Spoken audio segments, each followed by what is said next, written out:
blinding flash of white light lit up the sky over Gaza tonight. People running for cover, not knowing whether they're dead or alive. They came with their tanks and their planes, with ravaging fiery flames, and nothing remains, just a voice rising up in the smoky haze. We will not go down in the night without a fight. You can burn up our mosques and our homes and our schools, but our spirit will never die. We will not go down in Gaza tonight. Women and children alike, murdered and massacred night after night, while the so-called leaders of countries afar debated on who's wrong or right. But their powerless words were in vain, and the bombs fell down like acid rain. But through the tears and the blood and the pain, you could still hear that voice through the smoky haze. We will not go down in the night without a fight. You can burn up our mosques and our homes and our schools, but our spirit will never die. We will not go down in Gaza tonight.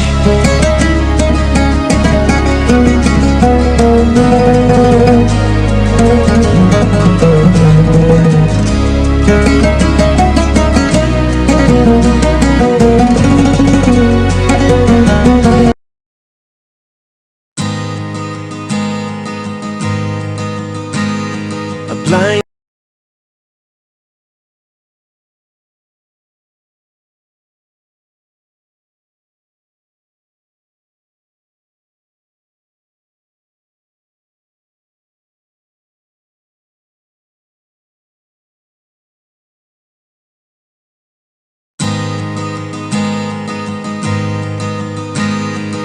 blinding flash of white light lit up the sky over Gaza tonight. People running for cover, not knowing whether they're dead or alive. They came with their tanks and their planes, with ravaging fiery flames, and nothing remains, just a voice rising up in the smoky haze. We will not go down in the night without a fight. You can burn up our mosques and our homes and our schools, but our spirit will never die. We will not go down in Gaza tonight. Women and children alike, murdered and massacred night after night, while the so-called leaders of countries afar debated on who's wrong or right. But their powerless words were in vain, and the bombs fell down like acid rain. But through the tears and the blood and the pain, you could still hear that voice through the smoky haze. We will not go down in the night without a fight. You can burn up our mosques and our homes and our schools, but our spirit will never.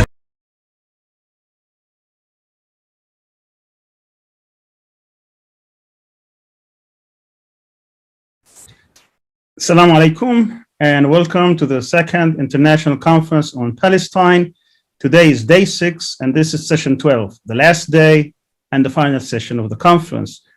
And we are very appreciative of you being and staying with us during all these 6 days. If the opening session on Friday was the appetizer of the conference, or appetizer for all of us, and the following 11 sessions were the main course, this session is certainly our dessert. I am personally very excited about this session because of its uniqueness. This is, I think, one of the few sessions that people expect when you convene about Palestine, talking about the different political, social, economic, and so on and so forth, different things that deal with Palestine. But here, we're talking about something different. We're going to engage 4 special, outstanding, talented individuals. These are Palestinian artists as well as activists. This is art in the service of justice, freedom, empowerment, and emancipation. A novelist, a rapper, producers, directors, filmmakers. And they will be engaged with 2 excellent moderators that we are very fortunate to bring together. First is Frank Barat. Frank is a human rights activist, journalist, and author based in Brussels, Belgium. And I'm sure we're going to give him a Palestinian citizenship as well. He was the coordinator of the Russell Tribunal on Palestine and is now the president of Palestine Legal Action Network. His books include Gaza in Crisis, On Palestine, Corporate Complicity in Israel's Occupation, and Freedom is a Constant Struggle. Frank has written for the New York Times, for the New York Times and the Palestine Chronicle, Z-Mag, Counterpunch, Warmia, and so on and so forth. The second moderator is Abdullah Al-Aryan, of course, is my son. He's an associate professor of history at Georgetown University School of Foreign Service in Qatar. He received his doctorate in history from Georgetown University in 2011, his master's degree in sociology of religion from the London School of Economics, and his bachelor in political science from Duke University. He's the co-editor of the Critical Currents in Islam page in the Jadaliyya Museum, and he received several awards that allowed him to conduct field research in many countries. His book entitled Answering the Call, Popular Islamic Activism in Sadat's Egypt was published by Oxford University Press. And he's currently writing a second book that explores the relationship between nationalism and Islamism, or the tendency of Islamic political movements to adopt nation-state paradigms in the pursuit of their activist mission in 6 different Arab countries. I'm so happy to have both of you here. Abdullah also writes in his spare time lots of scenarios as well as historical narratives of historical areas, hoping that someday they will be also on TV. It's to you, Frank and Abdullah. Take it away. And please unmute yourselves, everybody. Shukran كتير, Dr. Sami. It's a pleasure and an honor to have been asked to moderate such an amazing panel of artists and activists. I'm very glad to also moderate it with Abdullah. I know the Al-Aryan family more and more every day, it seems. I was talking to your sister Lina like 10 minutes ago. So yeah, thanks everyone for being here. As Dr. Sami said, we're going to talk about art and resistance, and obviously mostly when it comes to Palestine and the Palestine struggle and question. We've got a beautiful panel. I mean, the bios are so big. I'm just going to read like 1 line for each people. Otherwise, it's going to take like 45 minutes.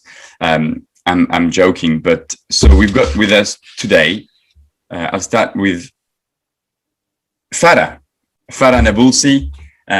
She's a filmmaker, a BAFTA winner. Af Mabruk again, Farah, for a short film called The Present, who was also nominated for the Oscars. Oh yeah, my video just changed, and had like a huge sort of success, and in terms of the outreach, it's just been incredible. The film is actually on Netflix if you want to see it. It's a beautiful film. Farah, we so happy to have you with us. Sharafna. We've also got with us, I've said I'll keep the bio short, right? Because people can go on Wikipedia and read them. That's not the main point today, right? The main point is to hear you and your thoughts. So we've also got a friend, Tamer Nafar. Tamer is a Palestinian rapper, actor, screenwriter, social activist. He's the founder of the Palestinian band Dam, and he's appeared on many films, fictions and documentaries. So very glad to have you with us again, Tamer. Shukran ktir. We've also got Susan Abulawat. I hope I pronounced it right. And Susan is a Palestinian. Where are you, Susan? You've just gone from my screen, but I'm sure you're here. Yeah, you are. Susan is a Palestinian-American writer and political activist. You are the author of several very beautiful and successful books, including Mornings in Jenin, obviously, The Blue Between Sky and Water, and you're also the founder of Playgrounds for Palestine, an NGO that advocates for Palestinian children by building playgrounds in Palestine and UN refugee camps, actually, in Lebanon. So again, huge thanks for being with us, Susan. And finally, we've got, that's it. That's it, right? I didn't forget anyone. No, Anne-Marie. Anne-Marie, you're right in front of me. And I thought Anne-Marie was like the first, because we don't know each other. That's why I have no idea who you are. So sorry, Anne-Marie. We've got Anne-Marie Jasser with us. She's an award-winning filmmaker.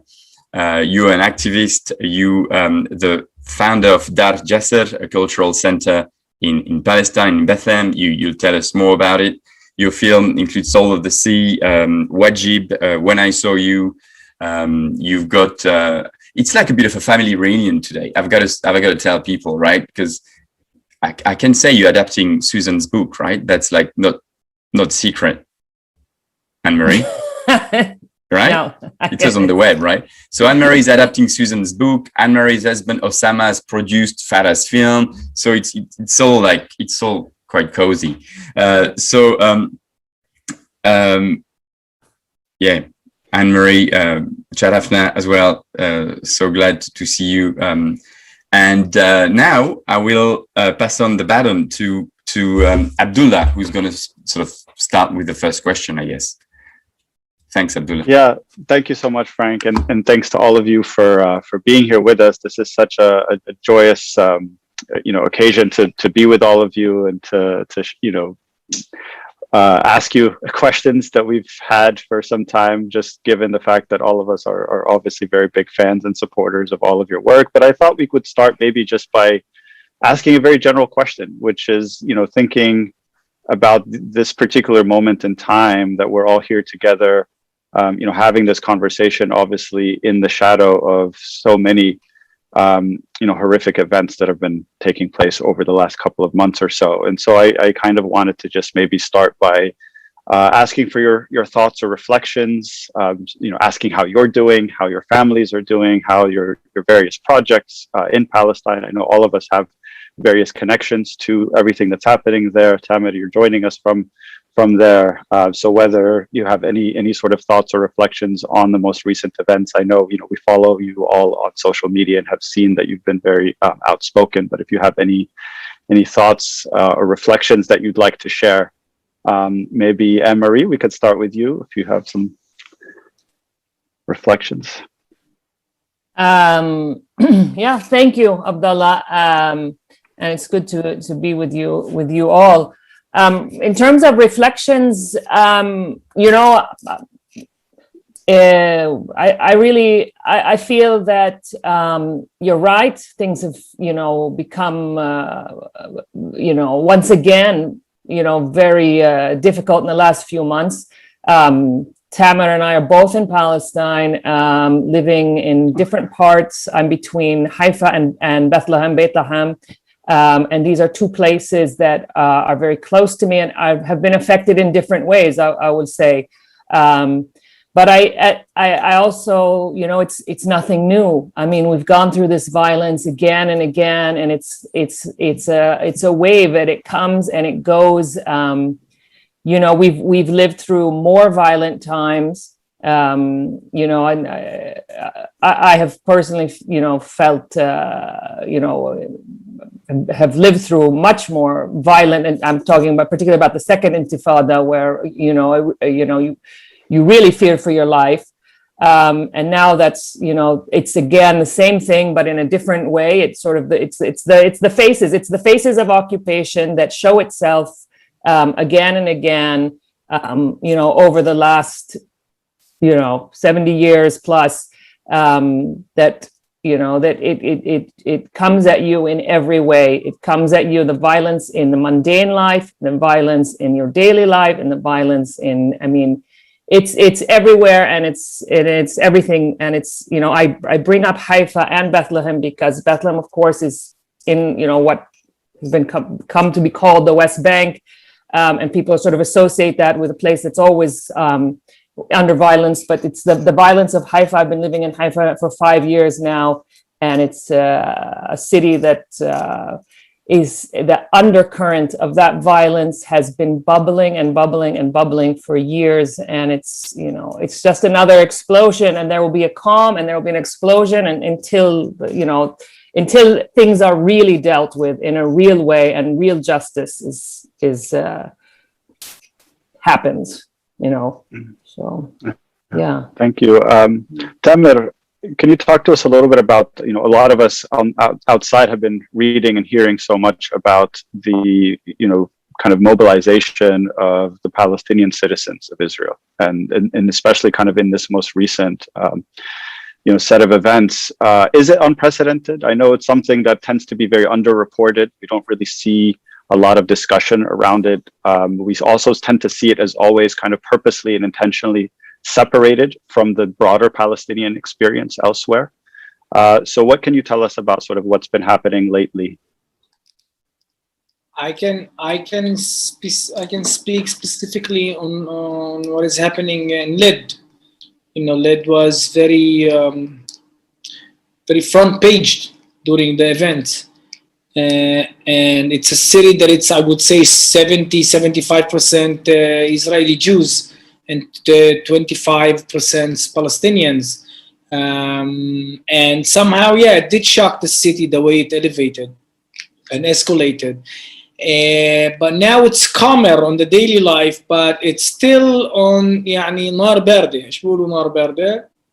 Like, it's still on hold in a way, because things are happening. Like now, the thing that might make it explode again is settlers are trying to take over a Palestinian school inside of Lid, and it's escalating. It's showing a few confrontations, and you know, just in case something happened and it starts from here, just you were informed already, because the taking over that school is it started as a political occupation, I would say, but now it's becoming a bit more rude and physical.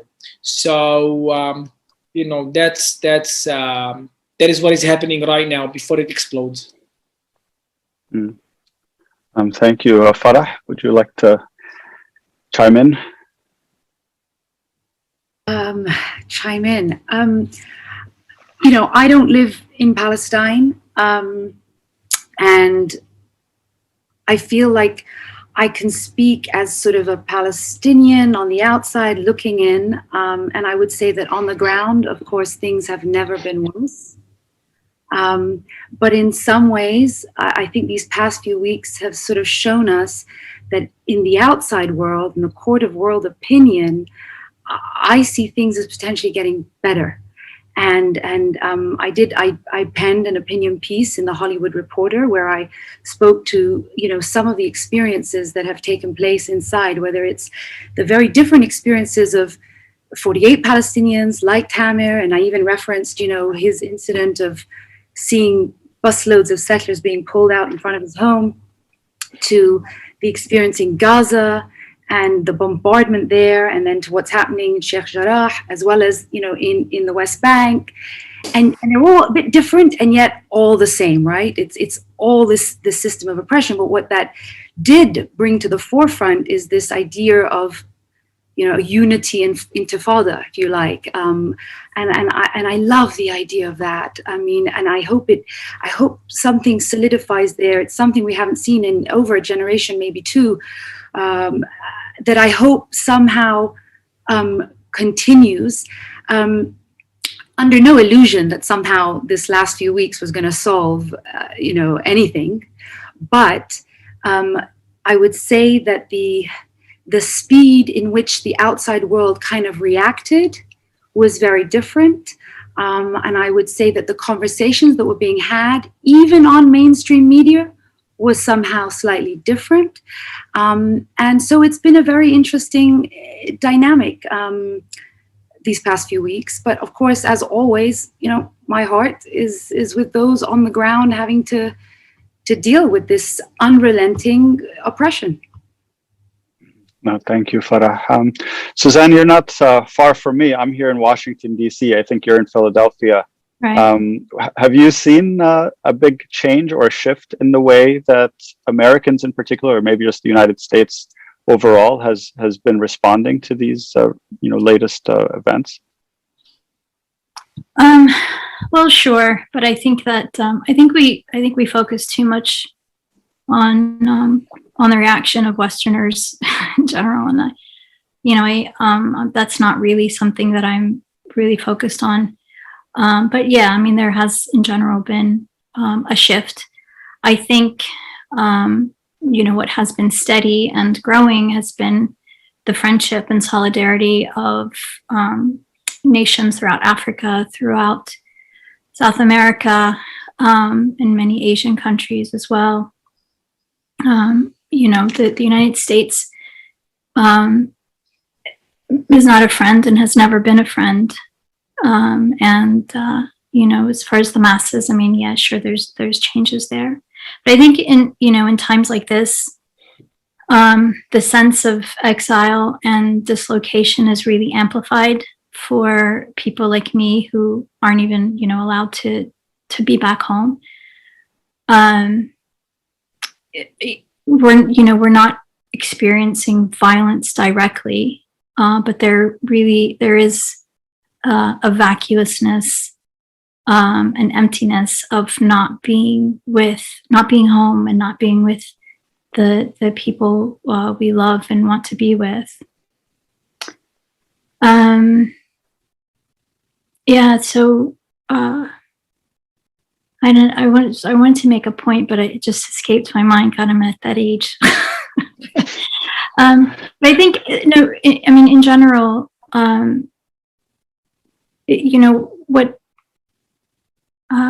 what's happening to our people in Palestine is just extraordinarily violent, and I do want to say how proud I am and how much I support the Palestinian fighters and the people who are holed up in tunnels, and just to offer a minimal amount of protection and resistance against Israel. And I think they don't, I don't like that they are often maligned and demeaned the way they are, when all they're doing is really trying to show some measure of defense. Thank you so much for that. And I should mention here that if you do remember your point, please feel free at any point to chime in, and that goes for really everyone. I think we want this to be as kind of a free-flowing and open conversation between all of us. So at any point, just feel free to kind of just shout out any thoughts or points you want to make. I guess another question that this brings to mind really has to do with the pressure that's often placed on Palestinian artists. I think probably more so than any community of artists from any other country in the world, we tend to see this expectation that Palestinian artists will constantly put their art in the service of the Palestinian struggle for liberation. And so I wanted to maybe put the question to all of you in terms of how do you navigate that in terms of just wanting to produce art for art's sake, as we constantly hear, you know, these sort of like lofty ideals about sort of what art is supposed to be, versus in the kind of unique case of Palestinians, that there's this weight of expectations that every Palestinian who's creating something artistically still has to be doing it sort of with some sense of responsibility for, you know, the sort of struggle for Palestine. So Sadan, maybe I can turn it back to you for that first. Sorry, did you say Suzanne? I did, yes. Oh, Suzanne. Or anyway, Oh. but, yeah. So I mean, I don't feel, well, I've never felt pressure to you know, to do art in a certain way. You know, much of our art, much of like art in general comes from, sometimes from a place of pain, and Palestinians exist. I mean, we meet each other in this massive collective wound that is oppression and occupation and exile and displacement and dismantlement of our culture. And so, you know, so much of what I write draws from that, you know, that personal and collective angst. It draws from our history. I sometimes, you know, I write about things that are considered taboo sometimes in our culture, but I've never, you know, to my surprise, I've never felt a serious backlash from our own people at all. That said, you know, Palestinian art and culture is always, or art and culture in general, in people who are engaged in liberation struggles, is a pillar of resistance. However, I don't like our art being seen as tools of resistance, primarily because, you know, our artistic creations and expressions, creative expressions, predate the state of Israel by a few thousand years. And to kind of reduce these ancient traditions and art forms to something that is primarily in opposition to this, you know, modern day political entity, does a disservice to our art. I think no matter what we write about, if it is always going to be political, regardless. For the simple fact that we are a people whose very existence is denied. And by painting a flower, you know, that's an affirmation of our existence. It's an affirmation of our lives. It's a connection to our ancestors and to our children. And I, you know, so that's how I see cultural production in our society. It's an element of an ancient society that predates Israel. Yeah. Thank you for that. Tamer, do you have some thoughts on this?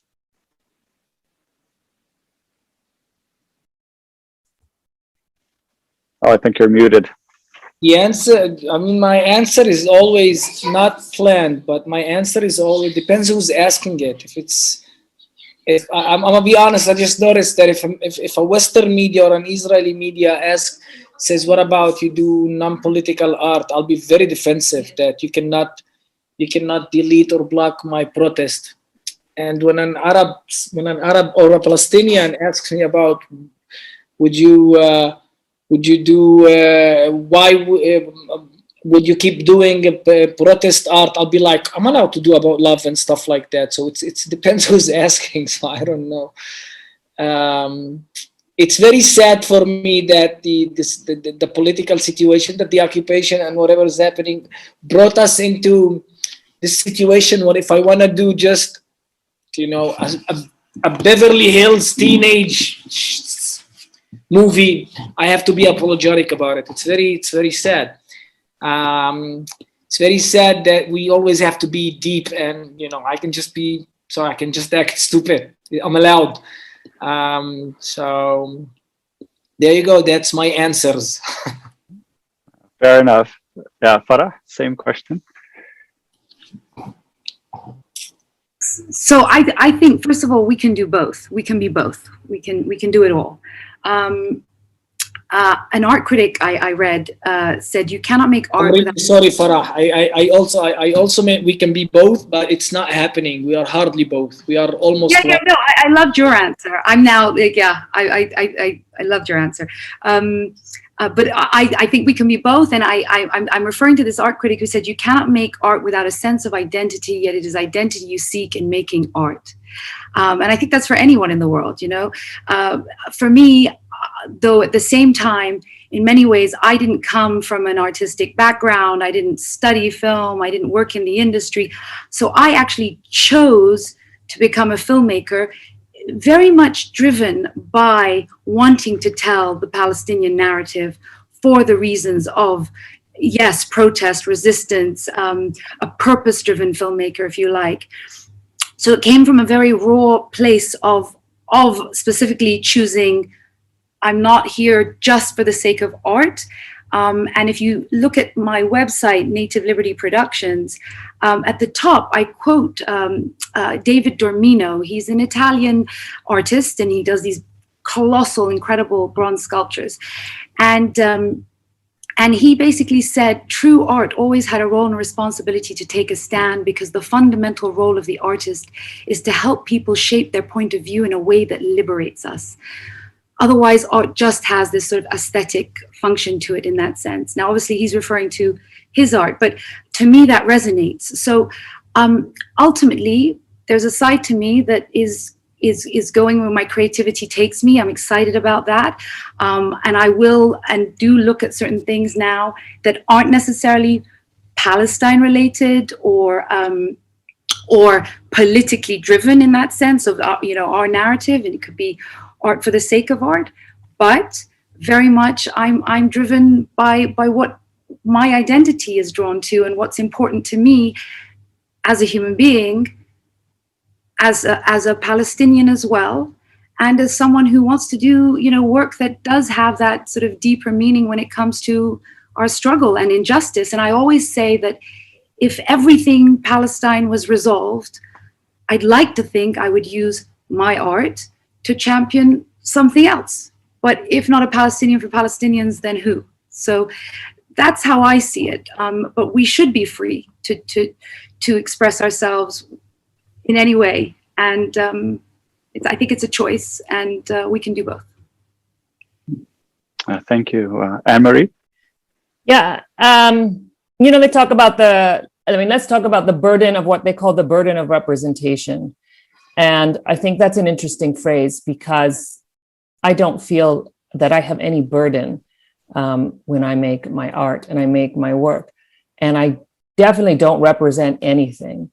I don't represent Palestine or Palestinians or anything. There are, a billion stories and a billion ways to do them. And I think the danger is when an artist thinks that they need to represent something, or when an artist needs to have a message. Messaging is to me failed art. And I really like Susie. Susie, I think Susie, you said it so perfectly. I mean, you always have a way with words, both on the page and spoken. And I couldn't agree with you more. And I think that one position that Palestinians sometimes, us as artists and as writers, as people and anything, is that there's this idea that we must do something for, like, sort of to prove that we are human. And I can't, this for me is such a despicable idea.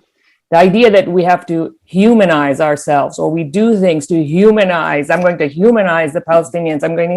It's so insulting. It's so, I think, like, if we're having a conversation between us as artists and as, people, as creators, as creative people, we've got to do away with that I mean, we you know, we've got to do away with that. It's like throwing ourselves backwards 100 years. So, yeah, it's a lot. You know, you're asking a big question here, and I think it's really, you know, what is, you know, this whole question always, what is political? I mean, what is not political? Can we do both? There is no both. There is only one thing. It is us. It is who we are. It is our lives. You know, I don't think that anyone chooses, you know, this or, I mean, you make what you know. You are honest. You tell an honest story. You have to be true to your soul, and that is the best we can do. I just want to chime in there. You know, yeah, you tell your truth, of course, and you're as honest as you can be. But also, I think ignoring the fact, again, that we know that this beast of Zionism, like with every colonial enterprise that ever existed, works extremely hard to dehumanize, as with every other colonial system in history, to dehumanize and then brand as barbarians and then deny we ever existed, like Susie had said, denial of our existence. So to ignore that and sort of go, oh, you know, if any part of the artistic role were to rehumanize, that somehow we failed in our art. I disagree with that. I think that ultimately it's very terrible that would be something we'd have to consider. But surely it is required in many ways. And this is where we talk about art of resistance and theater of resistance. And it is about telling our narrative in a way that reverses all the damage done, whether it came to, you know, South African apartheid and the use of art to tell the narrative. And so ultimately, I think there is a bit of responsibility in that. But we were never not human. Of course not. We were never not humanized. That's the point. But when you, it's about centering yourself. We were never not humanized. Why should we humanize ourselves or rehumanize ourselves or whatever? I don't care who, you know, we are human, and we have to center our own voices, and we cannot react to what other people say. I think reacting is not the right. Yeah, reacting. Anyway, the perspective being, we cannot just ignore the fact that we have been seriously dehumanized. So we could choose to use our arts in different ways. So if one wants to tell a story where they're not focusing, you know, on a reality, on the reality of the situation, that's fine. I'm not saying we weren't ever human or that we're not human. Of course not. But the fact is, we have been the victims of that. So some people will use their arts recognizing that, and maybe others won't. And maybe that's where maybe we're different as artists. But I perceive that when I'm telling certain Palestinian stories, I'm aware. I'm not saying I'm contriving anything, but I'm aware that, you know, depending again on which audience as well, that you're, you know, ultimately going to be putting your art in front of. It's something else to say, I'm making art purely for my own self-satisfaction, and I only anticipate an audience of myself. That's different. And you know, all respect for that. There are some artists who make art just to hang on their walls, for example, for themselves. Different, you know, so I think artists do different things with different. Right. But that's a different question. I mean, I don't think we're talking about audience, which is another question to talk about. But Susie, you were trying to say something. I have a similar reaction, or rather distaste for the word humanizing. And I, you know, I agree, Farah, like every artist has a different approach. And you know, and that's good and healthy and normal. But there is this kind of, you know, sometimes readers or, you know, others, will talk about, you know, writing to humanize Palestinians. And it is insulting, and it does feel racist to me, because on several levels. Number one, it does sort of have this underlying assumption that there's some merit to the dehumanization. it also implies that it's our job to prove our humanity to people who think we are inferior somehow. When I, because I write in English, I'm well aware that my first readers are English people who are literate in English. I'm not stupid. I understand that, but I never write for English speaking people. I never write for Westerners. And I think, and this is just my process personally, because I think if I were to write for any audience, I think that my art would lose something. I'm writing for, my only loyalty really is to the characters and to tell their story with authenticity and truth and texture and color and life. But that by default means, because my characters are Palestinian, by default, that means that I'm writing for Palestinians. I want to write something that my grandmother would be proud of, and that my, generations yet to come would be proud of, Palestinians.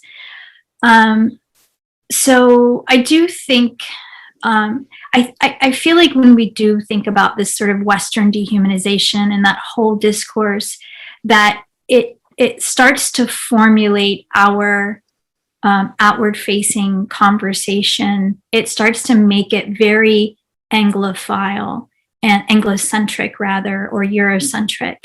And I think we lose ourselves a little bit in trying to reach people who already hold our lives in contempt.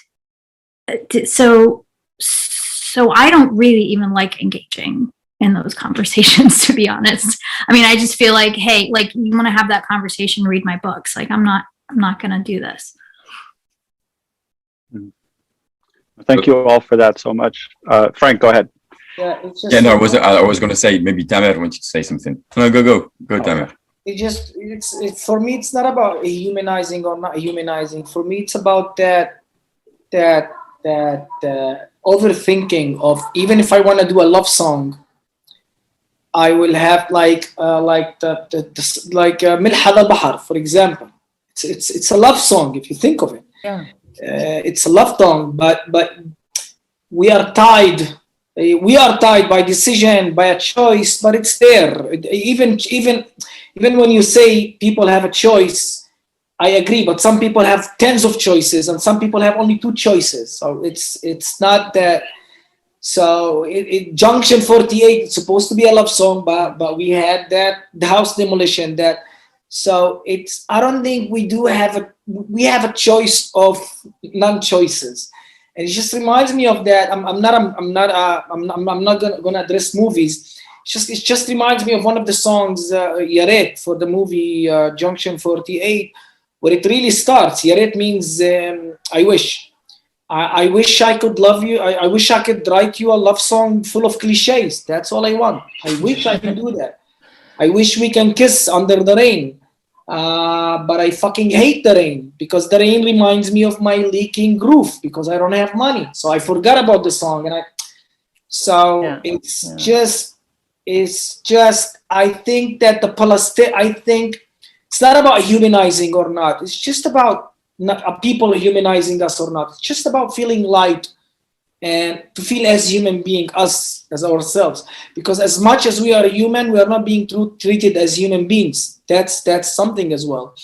And I think for people who doesn't do political art or protest art, you really have to be in a privileged situation. So for me, it's not about just humanizing or not humanizing.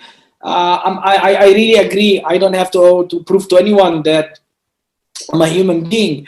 But on my daily life, on the racist rules of the way the police are looking at me, I'm not being treated as a human being. So it does affect my art too. It does spice my art in a way.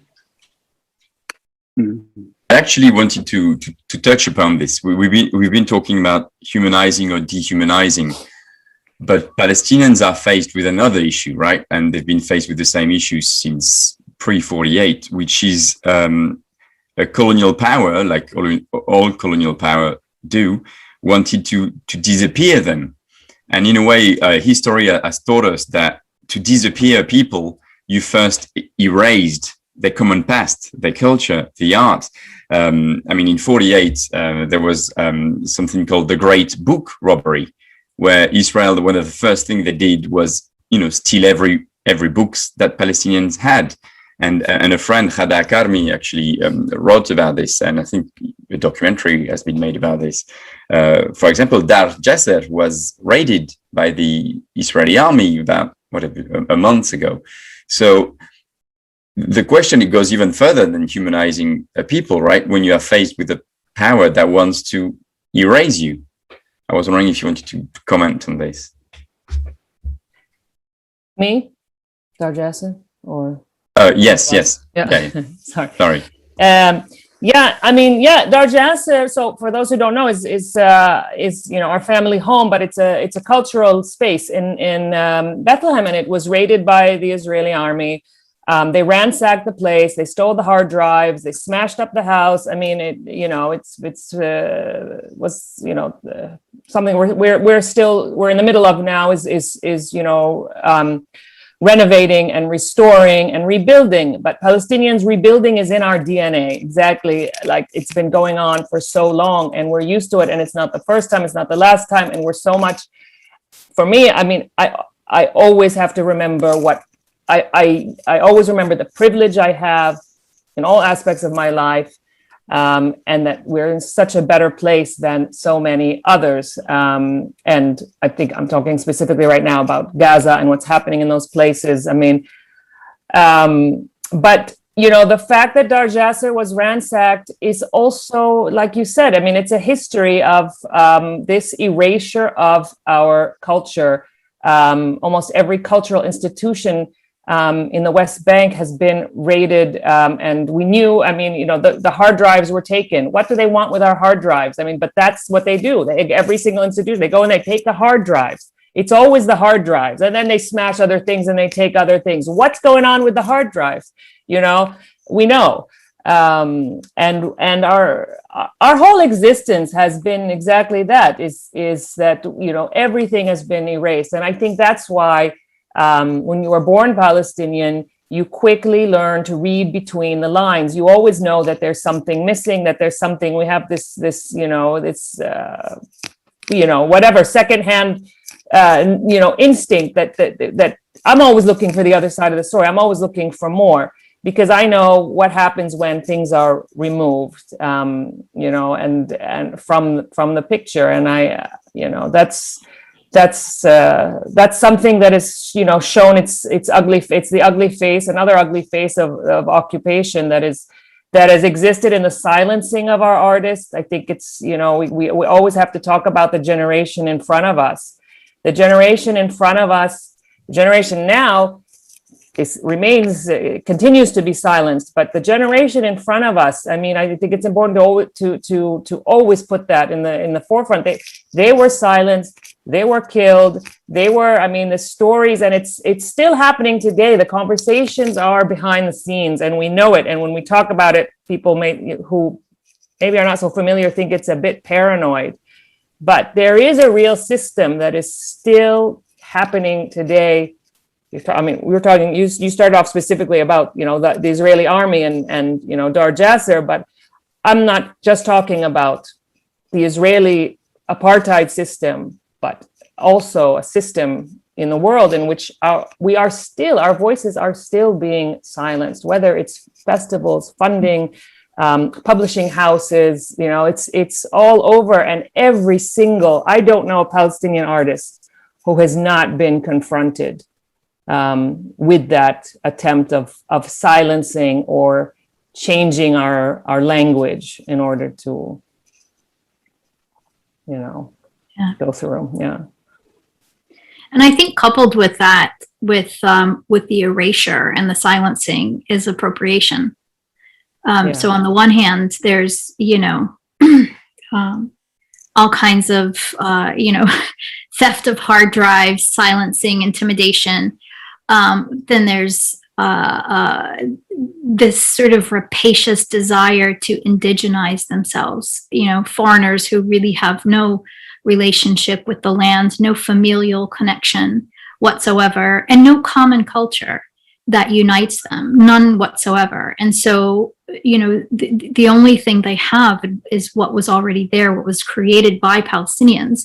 And so you see all these now, this, Israeli tatriz, a blue and white kufiyya, and of course the theft of food. I mean, there's actually a really big kind of explosive thing happening right now in Philadelphia. There's a festival, or it's called Eat Up the Borders, where community activists just kind of invite food trucks from, just representing food from all over the world. And, following some conversations with community members, they disinvited an Israeli food truck that was basically peddling, shawarma, hummus, falafel, everything that we grew up on. And they, Zionists have mobilized this extraordinary intimidation machine against these activists, and also bringing down the weight of the state on them. And there's, cries of anti-Semitism and exclusion and violence from, it's just, it has exploded into this really anti-Palestinian narrative of that we are somehow that we are the aggressors. And I always marvel how they managed to do that, actually. Here's this sort of, this nuclear nation with the most sophisticated death machines in the world, and one of the worst and best documented records of human rights abuses and violence against the indigenous people, somehow managed to put themselves in a position of being our victims.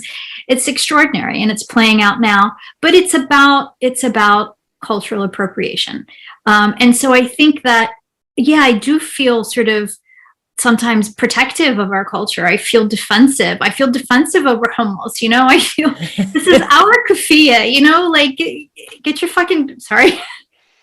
Yeah, I'll stop. But I think all Palestinian cultural workers feel this kind of, من غار على تراثنا, it's so yeah, I'll stop. No, thank you so much for that, Susan. This really brings up a question for me about just how daunting it can be sometimes to, think about the layer upon layer upon layer of oppression and suffering that Palestinians have had to endure, and how you've managed to kind of convey that a lot throughout your work. I mean, when we think about sort of like the way the beginnings, right, that 48 always evokes a certain kind of, all roads lead back to that. And of course, it leads back earlier than that, really, to, the late 19th and early 20th century and Balfour and all of that. But the idea of having to kind of convey the sense of a compounded set of kind of suffering, the dispossession that occurs, the initial crime, and then everything that's made to kind of cover up that initial crime that goes on for the next, half century, and then 70 and 80 years. And so how do you deal with that in terms of trying to tell stories that end up being the sort of like, a kind of set of extremely layered, suffering that goes into multiple generations? You have this one line, I think, in Mornings of Janine, this character who says, imperialism by the inch, right? That this idea of showing how piecemeal of a process it is. It's not just about the wars. It's not just the years that we think of 48 and 67 and 82. It's everything that happens in between as well. How do you manage to face that challenge when you're sort of trying to kind of weave narrative together and capture everything that happens beyond the kind of, the milestone events and these sort of the kind of big picture explosions and everything else in between? It's a big question. I know. I was trying to kind of think of how to say it, but I hope something there made sense. I'd like to hear from Farah, actually, because I wanted to say that your film, it was so simple, but but it captured everything between the lines. It captured so many without ever being explicit. And Anne-Marie, you do that in your work too. So, I mean, I really marvel at film. So I'd love to hear from you guys.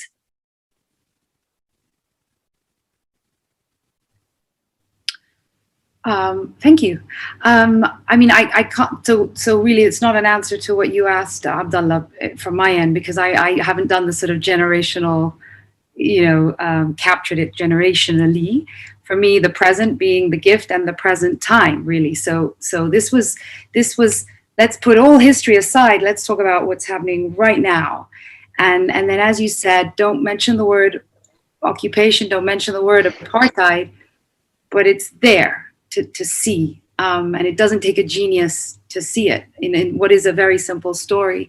And I think that was the point. It was, there's so much more that happens, of course, in Palestine under this horrible system of control and oppression. And this is, one checkpoint, one man and his daughter, but representative so much more. And it's quite shocking how it's resonated so much internationally. And I think it's because it is such a basic part of life, this idea of freedom of movement, and it wasn't focusing on all the other atrocities that take place even at checkpoints, let alone elsewhere, whether it's home demolitions and so forth. But by focusing on something that is so simple, just meant that it was so much more relatable, I think, for everybody. And it's film, right? They say show, don't tell, and all of that. So I guess that's the way it was approached, and here we are. So.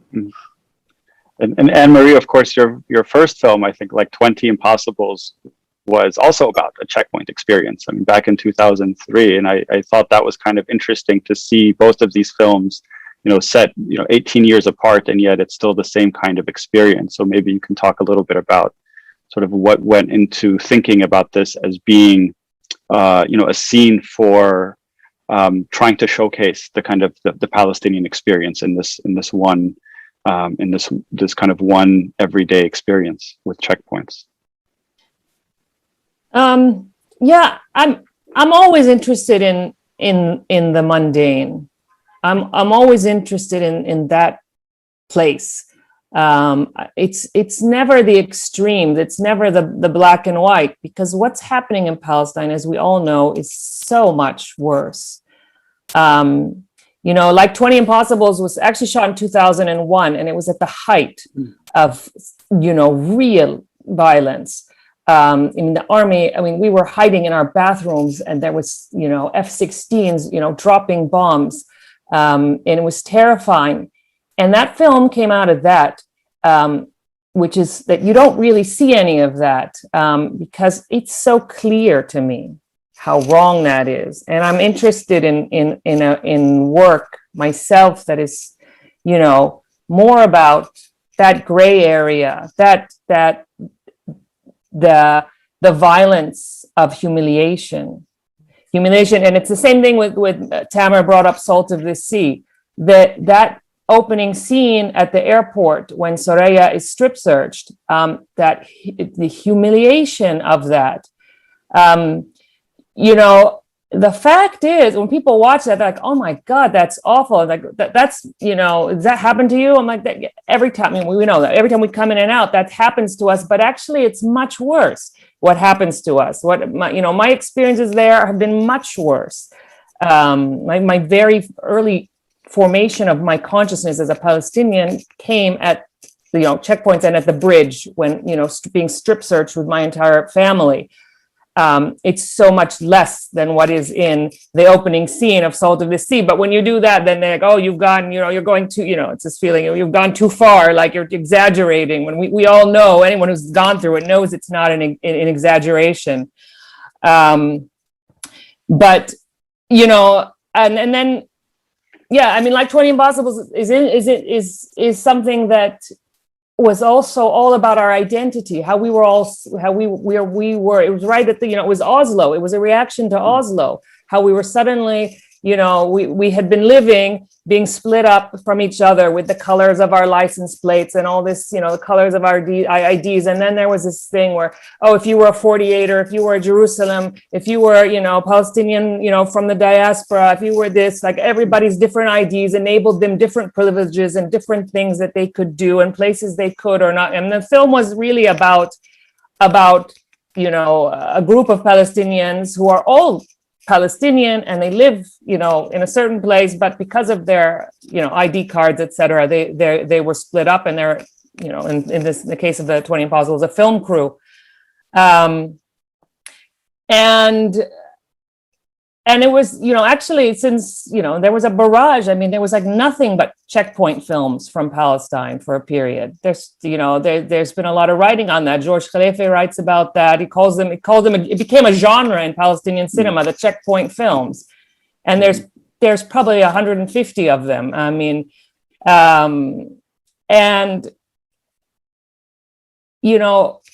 it's a visual way to represent what's happening. That's the strength of the checkpoint. So, we build our checkpoints. It's weird. We are creating, checkpoints now as filmmakers in order to film them. And we've got some really amazing checkpoints that are huge. We made Kalandia and Salt of the Sea, or it's like a flying checkpoint, like in, like 20 Impossibles. I think there's something very humorous about the fact that the way we rebuild our own, oppression and the way we represent it on screen. Like when, you have, people playing soldiers in Salt of the Sea, they were all either Palestinians or anti-Zionist, Jews who had actually refused to be in the army. Some of them had gone to jail because they didn't want to be in the army, but they were putting on uniforms to, be soldiers in Salt of the Sea. At the end, I thank you, Tamer, for what you said, because I think that's exactly, Salt of the Sea was just a love story. For me, it was always, it is nothing more than a love story, but because of, what the reality of our lives, there is no such thing as just a love story, but the heart of it is that. And I think if you look at a lot of Palestinian cinema, you see that. Elise Lehman's film, Divine Intervention, is a love story. It's simply that. It's about two people who are separated from each other because they live in different, places, two Palestinians, because they have, different ID cards. So yeah, just, a long way to answer you, but to go back to the thing about representation and people are terrified of the Palestinian voice. People are scared of the Palestinian voice, and it's appropriation, as Susie said, and it's this thing to be made invisible. And I go back to, when you were talking about the food trucks, I was thinking about that, and I was remembering in New York, when I lived in New York, and we did the first Palestinian Film Festival in New York, which was created because nobody is seeing these stories. Nobody is watching these films. So we gathered all these Palestinian films, 40 Palestinian films, and they screened in New York for the first time.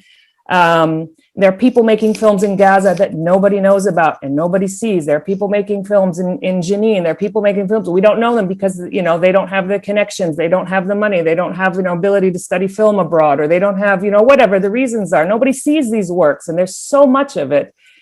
So we gathered these films, and it was crazy. The reaction was that we were faced with is that we received death threats on a daily basis. It wasn't just that people were against the festival. We got death threats. We had to call the New York, police department, and we had to be escorted. We were festival organizers.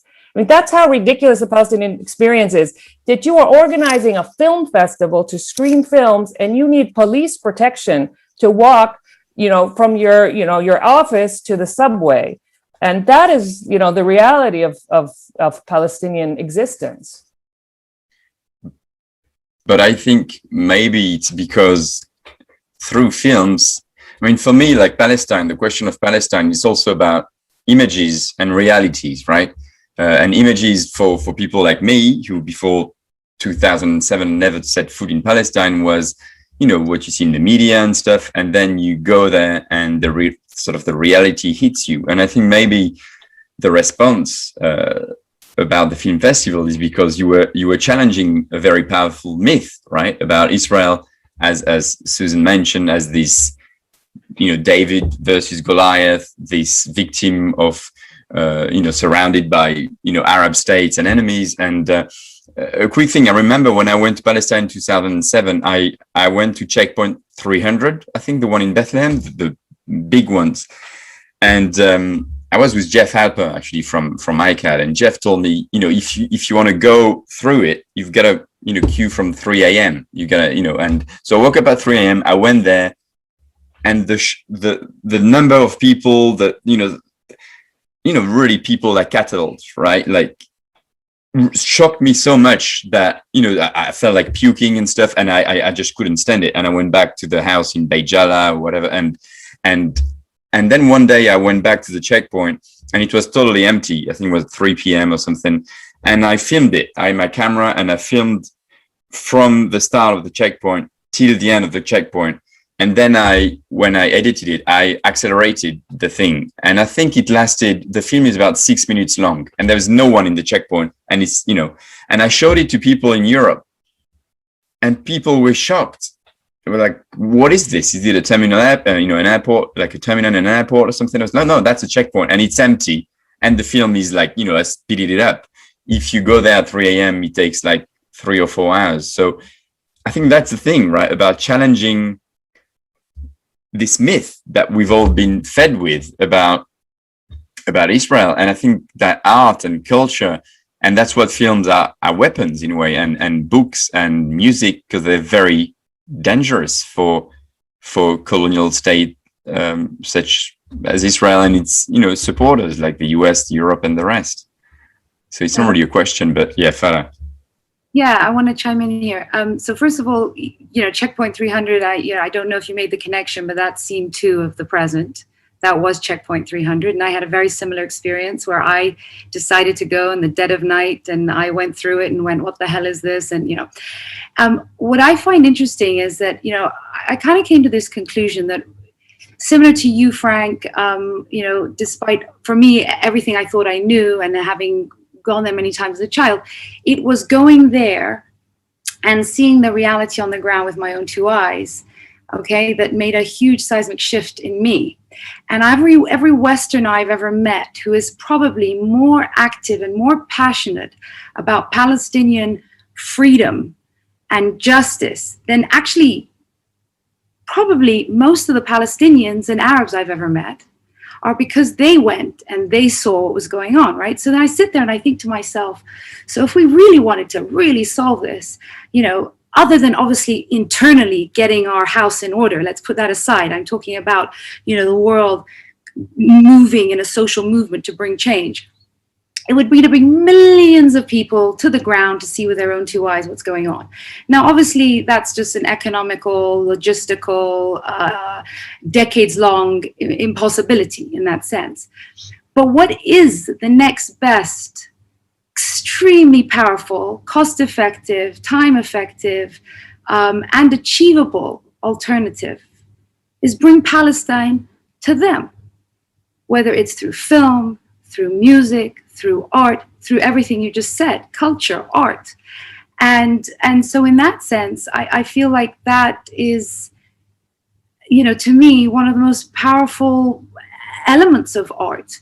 I always say we can have all of our truths and our proofs and our facts and our figures and our maps, but ultimately, who's going to pay attention to that? You have to speak to people's hearts to access their minds. For anyone to take any action for any cause, let alone the Palestinian cause, the Palestinian struggle. So, I think art is in so many ways everything.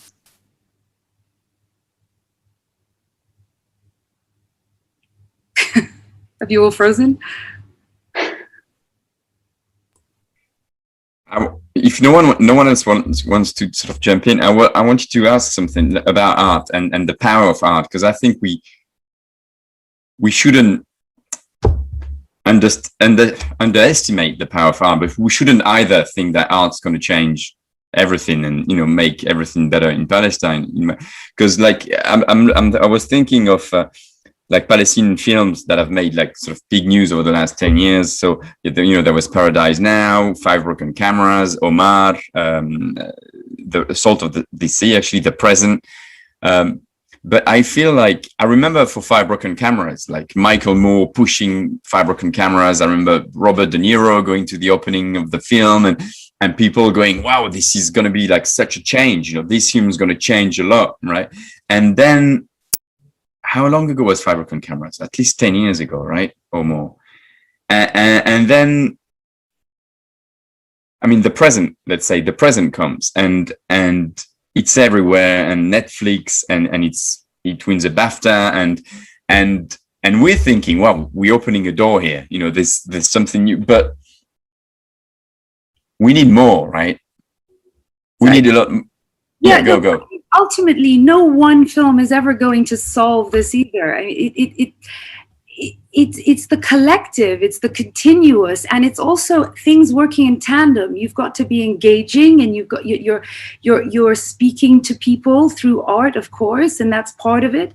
And then you've got this sort of NGOs, and you've got the movements, you've got the solidarity campaigns, you've got ultimately what should be, and I'd love to see a proper social movement around this struggle, but it's never an on-off button. It's a dimmer switch. It takes time. So each film, each book, each along the way contributes in the conversation, but it is a gradual process. I mean, it's not about, and it's kind of naive if we think that, any one film is suddenly going to change the situation. But at the same time, that's what allows for the engagement, the conversations, and the movement towards ultimately a bigger movement and action.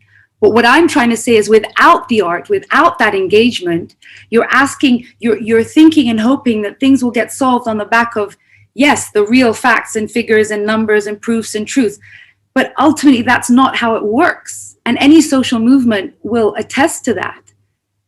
Ultimately, you have to engage. And the way to engage is through the heart first. And art does that. You access people's minds. Studies have shown that. You can show people proofs that contradict something they've repeatedly been told or made to believe, and they'll stick to their beliefs. But those same studies show if you can bring people to empathize, if you can address them through their hearts over the same subjects and beliefs, they move away from their original positions. And so ultimately, empathy is through art. That there's no question about that. So that's what I meant. If I can maybe just ask a bit of a flip side of that question, and this has to do with the cultural boycott. Of course, as Palestinians have attested and asserted time and again that they believe that the boycott, divestment, sanctions movement is seen as a very important tool in the struggle for Palestinian liberation. And then occasionally you'll come across these sort of like liberal voices, especially obviously in the West, in the US and Europe, who will say, we support it economically, we support it in all of these different spheres, but we don't support it in terms of a cultural boycott, because we think that it is that kind of exchange that's going to be important in order to change minds within the Israeli public. And so this is the kind of argument that I'm wondering whether you've encountered this idea, because of course, as we know, the cultural boycott is a very crucial component of this movement. And of course, we've seen that it did have a tremendous impact in the South African model. So I wonder, in terms of how you've sort of navigated those kinds of questions when they get raised, as far as why the cultural boycott in particular is important. So whoever would like to take that one. I think that the people who sort of engage in that discourse that, oh, well, culture is different, it's what brings people together. are operating from that privileged position that Tamer mentioned earlier. I mean, people who think that there can be a disconnect between struggle and art, or art and politics, are typically operating from a position of luxury, or people who've never really been engaged in, who've never been oppressed, and have never had to fight for, you know, the simple dignity of home, or for their lives, for that matter. I think it's important to disengage from Israel in every way. I mean, anyone who stands in solidarity with Palestinians should not be lending their name to Israel. We all know that Israel uses art to cloak genocide, essentially. So that's kind of a bogus argument. And obviously, you know, I'm a big supporter of the cultural boycott. I did not allow my books to be translated in Israel, not because I don't want them to be translated in Hebrew. I consider Hebrew an indigenous language in Palestine, but I don't want to engage with an Israeli publishing house. So, but I want to just, you know, back to Farah's point about, you know, the art kind of, you know, offering kind of a service to change people's minds. I just, I mean, you know, there's merit to that, no doubt, but I always kind of recoil from that a little bit. And because I think having art that producing art with the purpose of that kind of loses something for me. And we also kind of, when we focus on changing minds, we also kind of lose sense of ourselves. Like, for example, one of among the letters I've gotten from readers that moved me the most were letters from two Palestinian women in different places. One was in the US and one was in 48. And both of them basically said the same thing to me. They were like, you know, until we read your novel, we never really understood our father or our grandfather. It was just along those lines.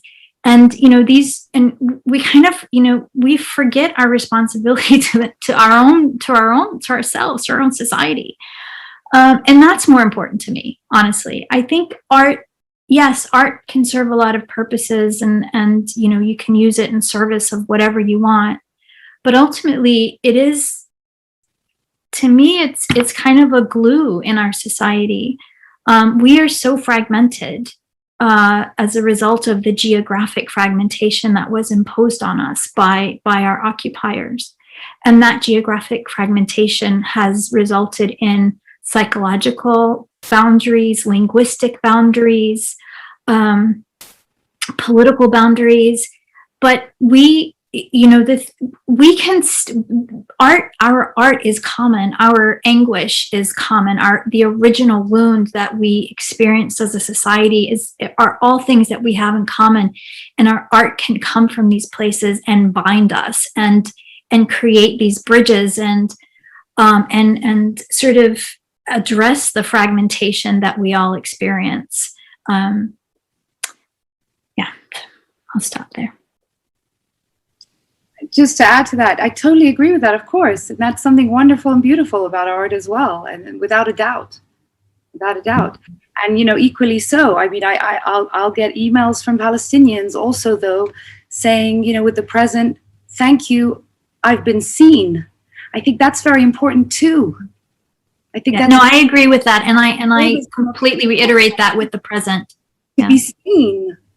Yeah. You know, and feel like in that sense I've been seen, and thank you, that's me. I was Yusuf yesterday, and you know. So ultimately, I don't think there's any. I think we're on the same page here, except that, you know, one chooses where their art maybe works or resonates more internally, what their choices, and also externally. So, but yeah, I agree with what you've just said. No, absolutely. I wasn't, yeah, I just want to reiterate that, like, I do agree with you. And actually the impact of the president and other Oscar nominations before that, I think, you know, while what you said, Frank, that, you know, they didn't have the wow impact that you expected, I think they did. I think that's why we're in this position. I think, you know, the films that came before the present paved the way for the present.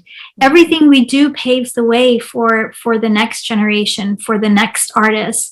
And that's how struggle works. That's how liberation works. There's never, or rarely, I should say, you know, a wow moment. And when it does come, it comes because there were decades of work. I mean, when you think about, you know, Black liberation in this country, you know, millions of enslaved people struggled and never got to see the fruits of their struggle. They never got to see liberation, but it was the generations after them who did.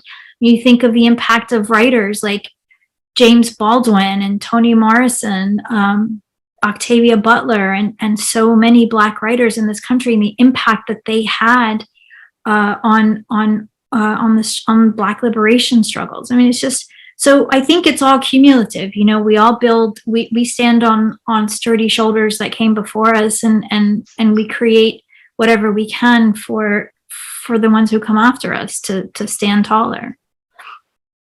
Yeah, I love that, Susan. I think that's exactly it. It's the key. It's cumulative. It's there is no wow moment. I mean, you know, Palestinian, you know, films, Palestinian writers, I mean, all of that, the biggest awards when, you know, Palestinian artist wins the Golden Lion at Venice.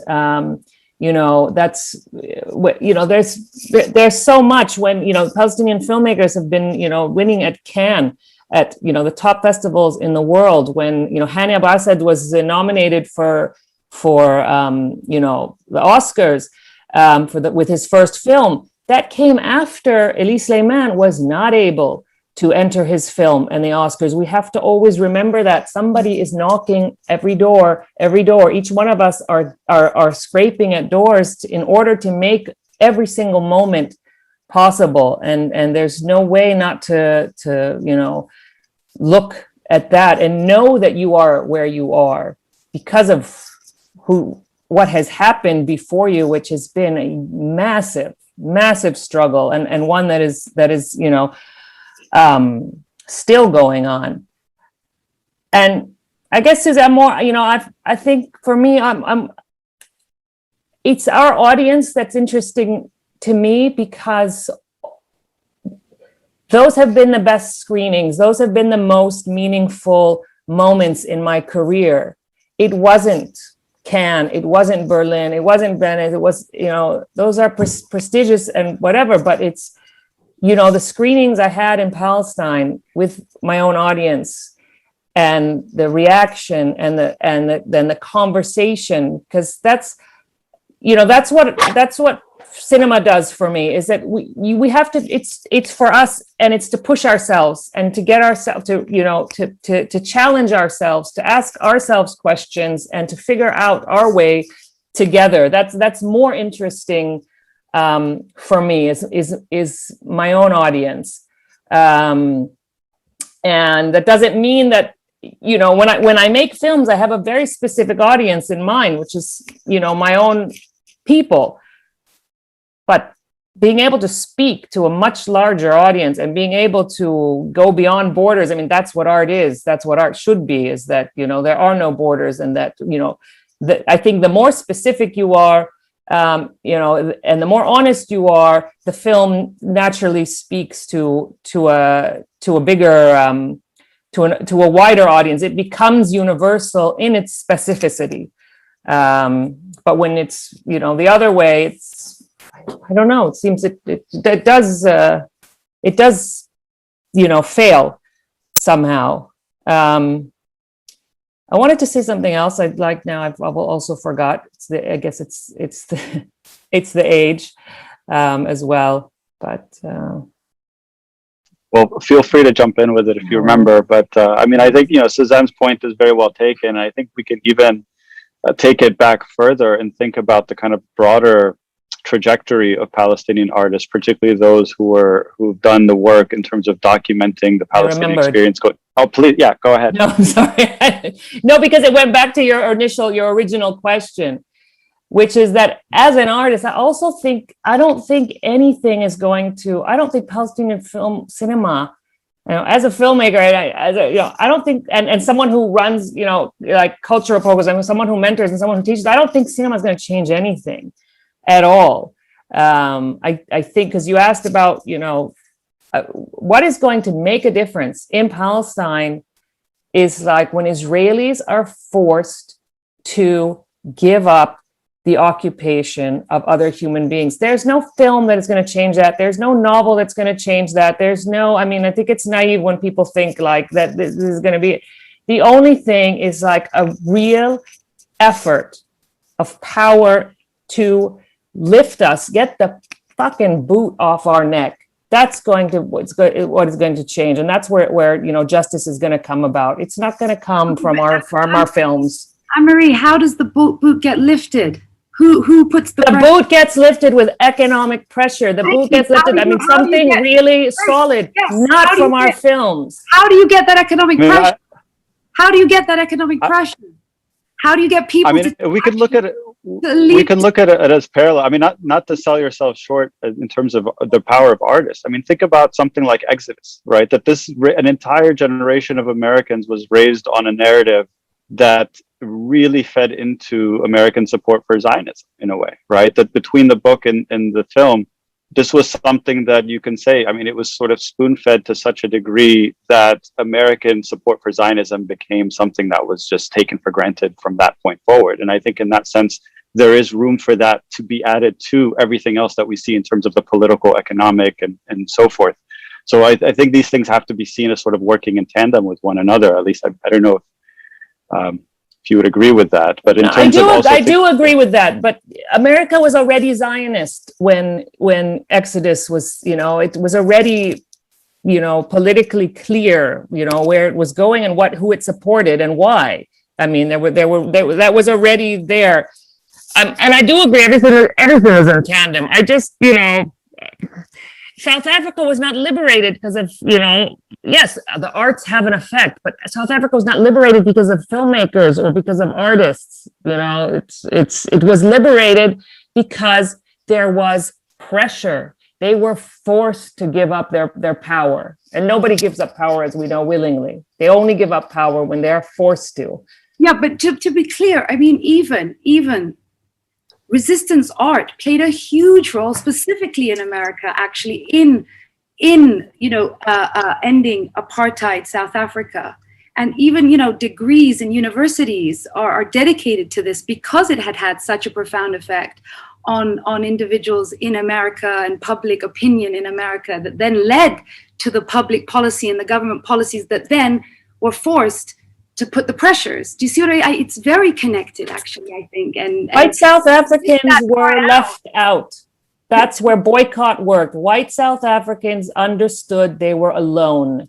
Yes, and they had to give it up. Because the world galvanized ultimately to put those pressures. So how do you get the world to galvanize? In a million ways. In 1 billion ways. But it's not a film. It's not a South African film that did that. It's not. That's the point. It's everything. It's education. It's every single thing that everybody can do in their way. I think you guys are saying. I think you're on the same page. It is connected. I do think art, literature, and film, and music, and dance, and food. I think they have a huge impact. Culture has a power it has a power to stake our claim as human beings, as a connected society, no doubt. And it's also completely ineffective without tandem struggles, without all the people whose names we don't know and we're never going to know, put their bodies on the Yeah. line, Yeah. who, you know, it's in the small gestures of activists around the world, of activists within Palestine, whether it's 48 or Gaza or Jerusalem or the West Bank. I mean, so all of these things do work in tandem. I don't think that art and artistic expressions in all their forms should be discounted in terms of their power. But that power comes in the aggregate. And it is, and in that way, you're right, Anne-Marie, because there is no one film, there is no one thing. Exodus Exodus basically allowed Americans to pursue what they already wanted to pursue, Zionism. They wanted to feel good after after seeing images of the Jewish Holocaust. They wanted a happy ending, and that's what. So Exodus came in a ripe moment that allowed people to consume it because they were waiting for it. America was already Zionist. It was already leaning the way it wanted. And on that, I actually want to bring up another cultural something, I don't even know the word for it, that's coming up that I fear is going to be on par with Exodus. So, Israel understands the power of culture, and Exodus was commissioned by Zionists in order to basically, sort of put forth the narrative that they wanted. We have been successful in changing that narrative over time, over decades of struggle, of artistic productions, of struggle on the ground, activism around the world. And we've given, we've showed the Israeli narrative to be a lie. And of course, it has shifted over time from a land without a people, for people without a land, to terrorists, to whatever. But now it's the two-sidism. It's the conflict. It is a kumbaya moment. It's the civil war kind of narrative that Israel is trying to replace now. Replace Palestinian struggle as an indigenous struggle with this conflict of two sides. And so we get books like A Paragon that basically casts this colonial enterprise in light of, two sides who just don't get along. And if they could just get together and love each other and talk to each other and see each other's humanity, everything will be fine. And so this is the narrative, of course. It's written by a white European man, even though he's Irish, but it's what gets sort of put forth in all for the literary in the literary establishment. It's nominated for awards, and Steven Spielberg is now going to make a film out of it. Steven Spielberg. So it's going to now be a big blockbuster film, and of all of the brilliant Palestinian writers and filmmakers who have produced authentic narratives, it's no accident that this is the one that is chosen for a big Hollywood blockbuster film. And that now is what is going to be put forth to international audiences as the contemporary narrative. And So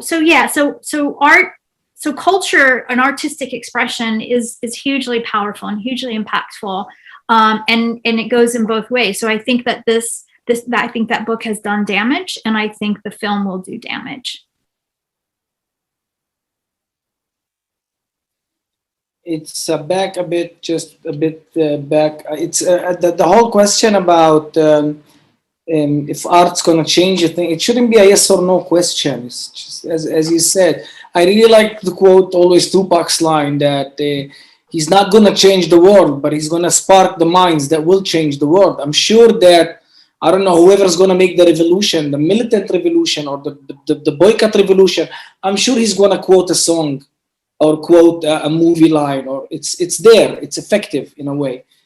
So I just don't, I hope they quote me, but I'm just saying in general. And so it just shouldn't be a yes or no question. That's it. You know, Susie, to go back to it's, you know, who gets to tell our stories? I haven't read the book that you're referring to, but I know that in Palestine, you know, one of our struggles is who gets to tell our stories. And it's, going back to the whole checkpoint genre of, you know, the checkpoint films, you know, there are so many checkpoint films by Israelis, and they were really successful. They were big on the festival circuits. They did really well.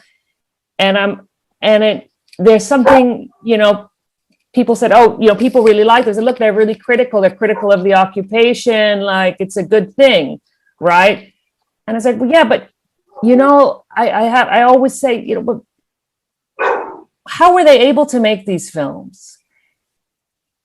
How come they got to make those films and Palestinians in Palestine can't make their films? How does a guy go into, you know, crossing, you know, there was a film called Checkpoint about 10, 15 years ago that did really well by an Israeli filmmaker. And that film was lauded. It got so much praise, and it showed the ugly side of, you know, occupation. And the guy who made the film was able to make that film because he is Israeli, and he's able to go through our checkpoints and in and out, and he's able to film when we're not allowed to film. We get shut down.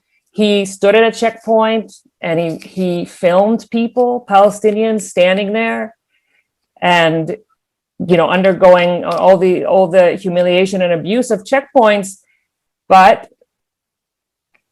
did they have any say in that? I mean, they're sitting there, they're standing, you know what it is when you stand in those lines and you're powerless. And then there's a guy with a camera filming you. And I mean, these are the questions that, you know, you have to ask. How come an Israeli filmmaker gets to go into our prisons and make, you know, stories about our political prisoners or whoever? We can't get there. We're not allowed in our prisoners. We can't even get to each other. We can't even get to our aunt's house in Jerusalem. I mean, we can't do anything. And I think it's something to always, you know, keep in mind and keep centered, that it's, you know, who is telling our stories? Why do they get to tell our stories? And again and again, coming back to, you know, the Palestinian filmmakers and artists and writers and musicians who are, you know, not able, who are because of the reality of their lives, you know, are not able to do. And how can we center those stories more and more and you know, get them out there?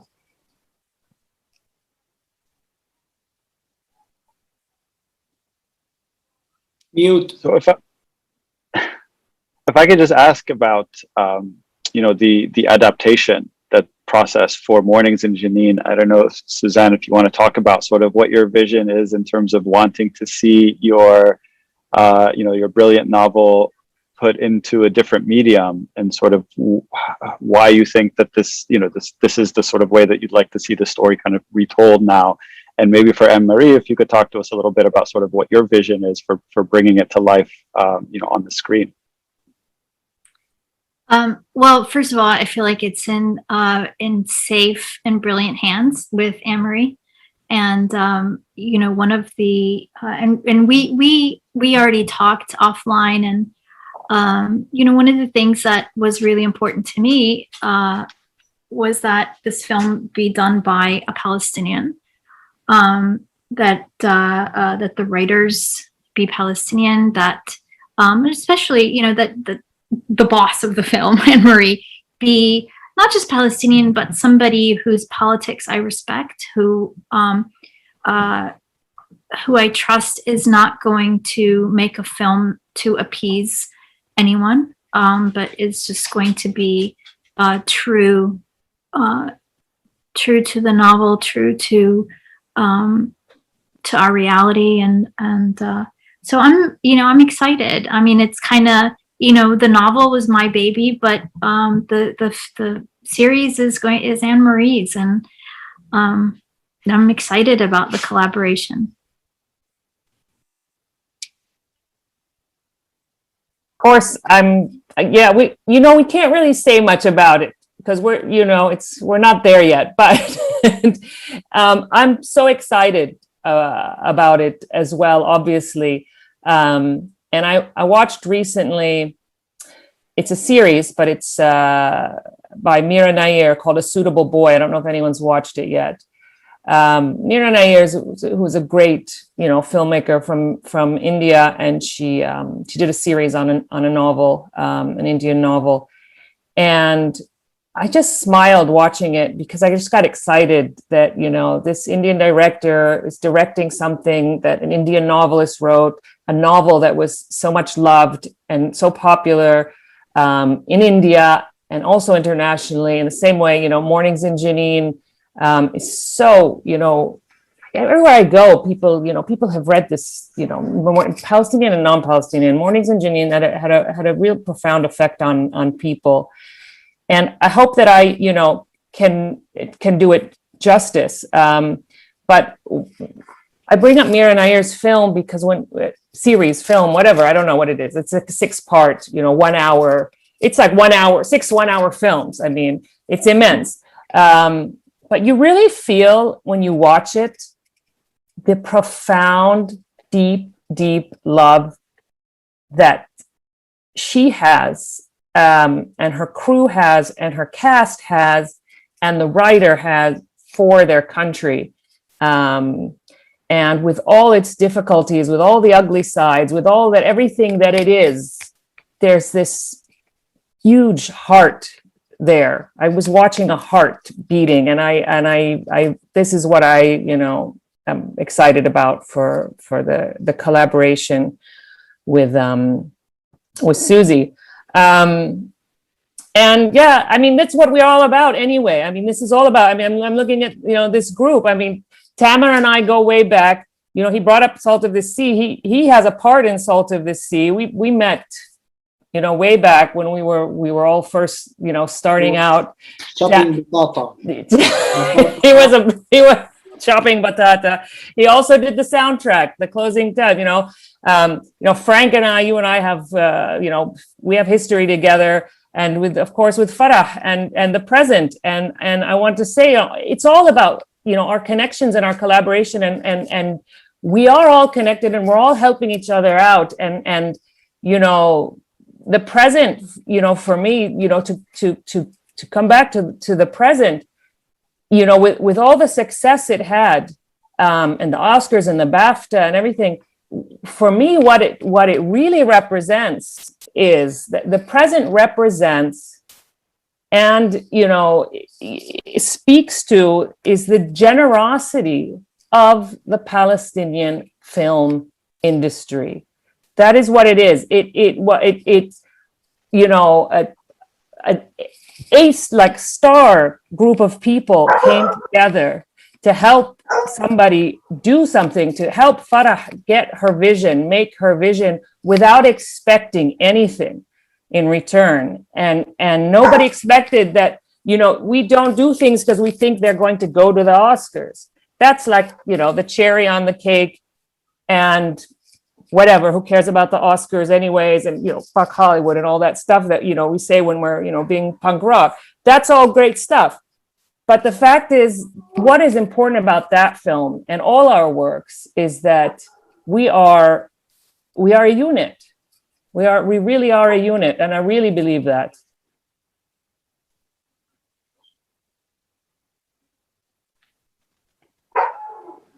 I feel that. Yeah. I feel it, and it's just it's a joy getting this opportunity to be with artists and that I admire and appreciate.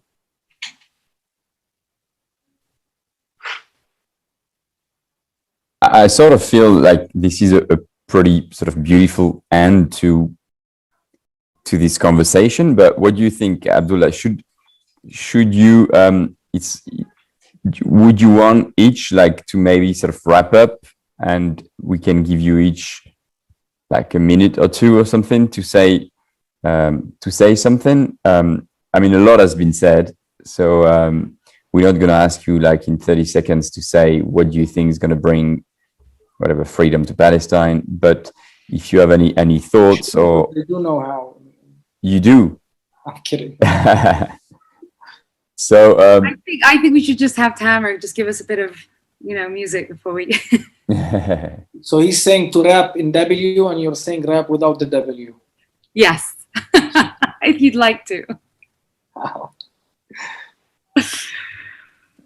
No, thank you. I think it was a beautiful ending as well, actually, what Anne-Marie said. So, I don't have a huge amount to add. I just think keep telling our stories the best way we know how. Our narrative has been hijacked, and there's a very powerful African proverb: until the lion learns how to write, the story will always glorify the hunter. And I think everyone here is a lion. So, great. That's it. I think, sorry, I just want to say that, I feel like we both as individuals and as social collectives we're made of our stories. I mean, that's what makes us who we are. And if you consider on an individual level, like Alzheimer's disease or something, the devastation of it is that it dismantles a person's stories. And I think, this is something, Israel's trying to be our Alzheimer's disease. I mean, they are trying to erase our collective memory. They have done this through physical destruction of our villages, of our cemeteries, of our homes, and physical destruction of our forests and our rivers. And they do it in other ways through, sort of disconnecting us from each other, by silencing us, by undermining our art. But I think that, Palestinian artists, and that's not just us. It's not just, rappers and filmmakers and novelists, but it's all the women who pass on the skills of tatriz, who pass on, cooking traditions, who pass on botanical indigenous knowledge, the glass blowers in Hebron, the ceramic makers. I mean, this is a huge, we have a huge cultural landscape that is ancient and indigenous, and that's a really important ground. It's a really important terrain to cultivate and to nurture and reforest, and Israel has been trying to colonize that. They have been trying to colonize this, the terrain of our imagination and the terrain of our memory. And I think that's where, our resistance occurs, in just producing art and loving our people, loving our history, loving our land and our traditions, and appreciating each other. And I think that's, for me, that's the beauty of being a cultural worker.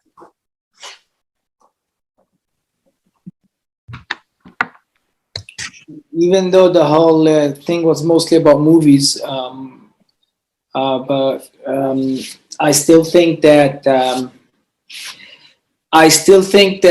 the whole change comes when there is, I wouldn't say unity, but communication. And I would have never dreamt in the age of 15, 16 that the communication will lead me to people who lives who are staying in you said DC, right? Or in the UK, or and Marie, in between places. And so it's just this communication every day just makes me feel the power of my art. If I wasn't doing art, I wouldn't be communicating this way. And it's communicating and meeting and doing stuff. It just feeds you every day with information and inspiration. So yeah, art is not going to change the world, but it changed my world, and I'm good with that. So.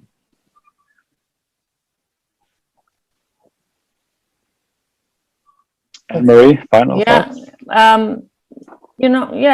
Everybody said everything so eloquently. I guess I just, communication. It's interesting, Tamer. And, this unity that we were talking about at the start of this conversation, that this new, the latest, violence in Palestine against Palestinians. It's, people talk about the unity that it created, but we've always been united. We've never not been united. It's every time we've been united, even though all forces try to keep us apart from each other.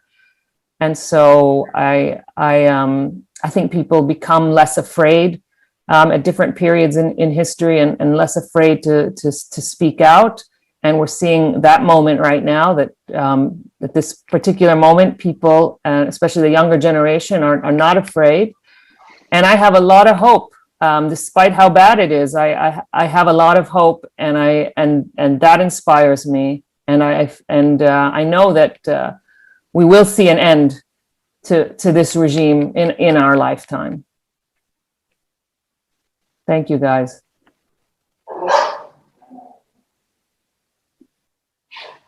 I'll let you wrap up. I love the dog. The dog, perfect timing. Hear another dog. Somebody else has a dog here. Is that you, Tamer? It's my dog and the neighbor's dog. They're just writing a song. I don't know. I'm waiting for the collaboration. I wanted to say, by the way, Suzanne and Marie Mabruk on the adaptation. Yes, I would love to watch it. Thanks. It's not final. Nothing's final, but it's exciting. It's just Everyone as well. Don't hold your breath. There's a long way to go. Yeah. And the movie and everything. So Sorry? Mabruk on nominations وعلى الموفي Netflix. I didn't have the chance to say that, so I'm. Yes. Mabruk, Farah. Yeah, this has been just an absolute joy and an honor and a privilege. Thank you all so much. It's so great to be with you. And I do hope we have these kinds of opportunities to do future conversations again. If you're ever in Doha, please come to the Georgetown campus. We'd love to host you there as well. I know my students there have all followed your work as well. And so they're all very excited about today's event. I think with that, we can say goodbye and maybe hand things over to my father, Dr. Sami, who will wrap up the conference. So thank you all so much. Thank you. Thank you, Abdullah, and thank you, Frank, for a wonderful conversation. I want to thank also each one of our panelists, Susan, Farah, and Marie, and Tamer. This has been an incredible panel. Your work is very important for our struggle. Your voices are amplified and reach millions, and we need more of your work to be out there. We managed to show passion, determination, anger. Even we managed to have, for the first time, few F words, which shows the passion that we have, for our cause. In concluding this conference, I just want to tell everybody that we were supposed to have a conversation with Dr. Azmi Bishara, but unfortunately, he had to be hospitalized. Nothing serious, but he wasn't able to be with us. So that part of the conference is canceled. So this is the last panel, which was really one of the best panels for us. The conference has been an incredible. It's been an incredible week with the conference, bringing together some of the most the best minds, sharpest minds, intellectuals, activists, and artists to talk about Palestine.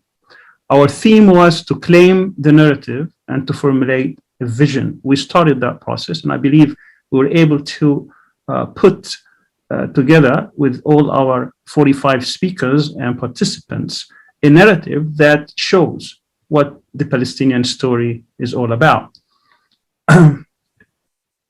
We started by honoring 6 individuals whose work have been noted, but also we've seen the different speakers and participants giving us very important narratives that we would like to see this to continue in the future. Our conversation would continue, our resistance would continue, And actually, we needed to escalate, because this is not about one state or two states. Our resistance will continue until the Zionist structure is dismantled, and that should be our objective. It's not about particularly solving a political problem, but solving all the problems associated with the theft of Palestine. Again, thank you very much for tuning in, and we promise you to have another conference sometime next year in which we will also involve our friends who participated with us this time and also many others. Thank you very much.